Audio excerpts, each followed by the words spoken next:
Sangiphinde yabuya yafuna enye ivideo. Uma nje ufuna ukuhlezi updated ngezinto ezenzeka khona eMzansi, ungakhohlwa ukuthi usubscribe and uphinde futhi uklik i-bell for ama notification. Kwivideo ethu namhlanje ngizokhuluma ngoZakes Batwini.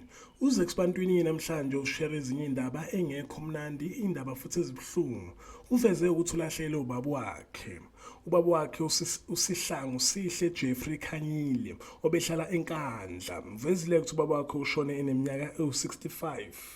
Indaba ezibuhlungu impela for ifamily yaKhanyile futhi ifamily yakaMadida. Kubuhlungu ngempela ukwehlekala yena uZakes Batwini. Ama celebrities impela ke abase reactor kule post adiyenzile namhlanje uZakes Batwini.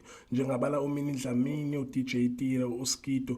I hope to yabona lapha ama comment. Basenda ngamazwi enduduzo. Hayi right ngitsho manje ufuna uba ukuza. Yabona ukuthi ngaphakathi. Hayi. Manje uyambangisa konke bethe. Uyambangisa lo muntu. Hayi ngibona fanele ngibona.